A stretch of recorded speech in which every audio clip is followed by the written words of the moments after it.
اللهم صل وسلم وبارك على سيدنا محمد وعلى اله وصحبه وسلم. ازيكم يا حبايبي؟ عاملين ايه؟ يا رب تكونوا بخير. فيديو النهارده بصوا بقى حاجه كده شقلبه، يعني شقلبه ازاي هقول لكم دلوقتي. احنا كنا قاعدين في امان الله ومفيش اي حاجه. معتز نام شويه صحي، كل ده بالليل صحي لانه تعبان.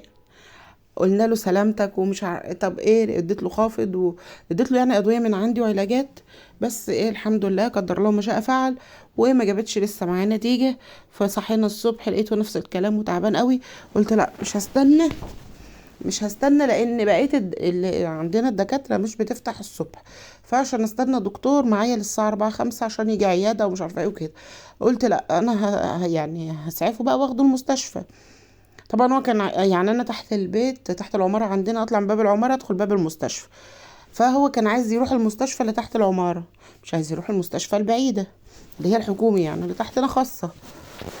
فقلت له لا، ده يسحبوا مننا دلوقتي فلوس كتير ومش عارفه ايه، تعالى نروح التانية، والتانية هدونا علاج من عندهم وكل حاجه تمام.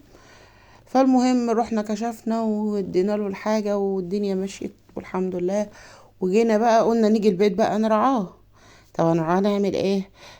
قلت اعمل له بقى ايه، قالت لي سوائل وحاجات كده عشان لوز ومش عارفه ايه والحاجات دي.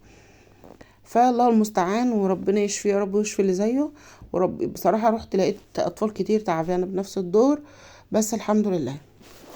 المهم رحنا وجينا وجبنا له عصير ودلعناه في الطريق وكله تمام. بقول له هات شويه عصير في السكه. قال لي لا مش هعطيك عصير، انت عايز تاخدي مني عصير وانت كاشفه لي في مستشفى حكومي؟ لا طبعا، مرضاش يديني حبه عصير، فقلت له مش عايز. المهم بقى جيت البيت هنا قلت لا لازم نروق عليه النهارده واظبط الواد. رحت عامله له شويه لسان عصفور زي ما انتم شايفين كده. جبت كان كيس موجود عندي، طبعا انا بجيبه في التموين كل شهر علشان ايه، بستخدمه كده كده لازم أنا اجيبه يعني. تمام تمام. قلت احمر بقى شويه لسان عصفور وانزل عليهم بالبصلايه ديت وادلعه بقى شويه زيت على مكعب زبده وهقلب بقى واديله اللون الذهبي ده، وانزل بمكعب المرقه. وهقول لكم على سر من اسراري في لسان العصفور او شوربه الخضار او اي حاجه بعملها زي كده.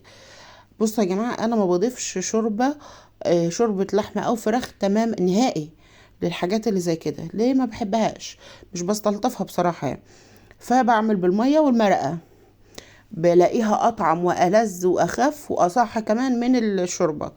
فرحت عامله بقى المحمره لسان العصفور، وبرده زيت قليل وزبده قليل علشان طبعا الواد كان مرجع وكانت معدته تعبان. ورحت بقى جايبه له، قلت بقى لا لازم ندلعه بقى. لسان عصفور بس كده لا، رحت جايبه له شويه بسله من الفريزر، وجبت له شويه كوسه كده كانوا متفرزين. طبعا كل الحاجات دي من الفريزر يعني فمش كتير، بحيث ان هو ايه يخش له برده الخضار مع اللسان العصفور كده، ده مع ده كده ياكله يعني. ولو عملت خضار بس مش هياكله يعني. وهنزل بقى بالتوابل بتاعتي زي ما انتم شايفين كده، توم بودرة وبصل بودرة بقى وحاجات بقى طعوم كلها اللي عندك اللي تخلي تعزز كده من شوية الشوربة بتوع لسان العصفور، تخليكي بقى تخليهم بقى ايه ياكلوا هم مستمتعين. يعني بابريكا بقى وشوية شطة وكمون وايه وتوابلي كلها. وحطيت ورقتين لورا في الشوربة، ما حطيتش حاجة تانية. وهو كان مكعب مرقة واحد والله ما حطيت غيره. بس كده، وزودتها مية وبحط مية سخنة علشان خاطر يعني ايه، ما بحبش احطها ساقعه. ساقعه دي تحس ان مسخت معايا الحاجه. لا، السخنه بتدي طعم الحاجه، بتخليها زي ما هي.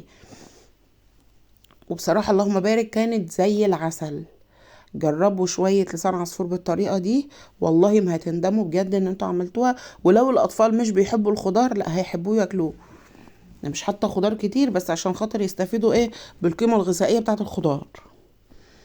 تمام تمام. هنا بقى على جنب كنت بقى اكمل دلع بقى، ما انا مش هعمل له لسان عصفور بس واسيبه كده، وراجل تعبان واخد علاج وهارينا بقى طول النهار. ما قلتوليش الف سلامه، ما سالتوش عليا، ما جبتوليش زبادي، ما حدش فيكم بص. وكل شويه يجي يقول لي كده وكل شويه نقول له الف سلامه عليك، بس الواد ده بينسى بسرعه. بس كده يا جماعة، رحت جايبين بقى ايه الحلة بتاعتنا الجميلة دي، حطينا فيها مية وحطينا لوري. وبحب اتبل المية قبل ما انزل فيها بالفراخ بتاعتي. ودي كانت الفرخة بتاعتي علشان نكمل الواد دلع ونشهيصه كده وهو تعبان. عشان يطلع من دور التعب ده وما يطولش فيه. بس قلت بقى هنا ايه، بما ان بقى ان انا اليوم ده يوم الدلع هكمل بقى واعمل لهم شويه عصير فريش كده. رحت سحبه البرطمان بتاعي اللي بعصرته ده الجميل ده، وكان عندي كام برتقانه كده، كانت ست الكل جابهم لنا، ودول اللي كانوا باقيين. فقلت لا، استغل الدنيا كده كده ممكن ما يتاكلوش ويبوظوا كده يعني. فادلع الواد واعمل له شويه عصير فريش في البيت، بدل ما يقول لي هاتي لي عصير من بره. يبقى انا دلعته ولا ما دلعتهوش؟ اكتبوا لي في الكومنتات دلعته ولا لا، وقولوا لي ان انا قصرت معاه ولا ما قصرتش، عشان الواد ده مش بيتمر في حاجه. بس يا جماعه، وهنا ايه، كنت انا بقى بعصر بقى العصير كده، عارفين اطعم شويه عصير تعملوهم فريش بصراحه. إيه، كنت بعمله الاول وازود في الخلاط واضرب ميه مش عارفه ايه، وساعات احط له لبن وحاجات كده.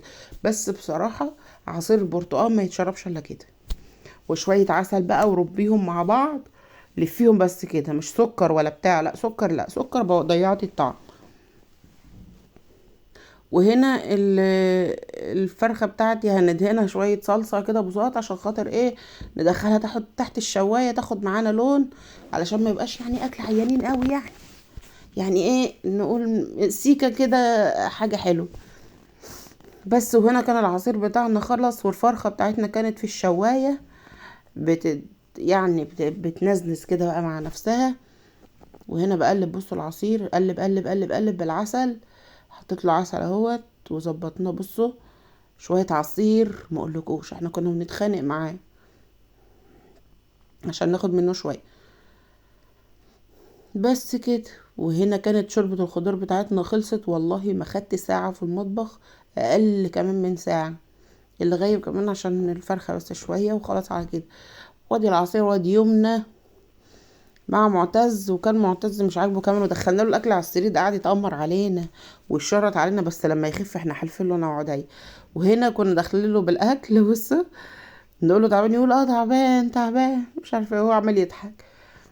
كان عمال يقول رجليا اللوز كانت مقصره على رجليه، رجليا الشمال بتوجعني، حطيت له مخده تحت ورا ظهره،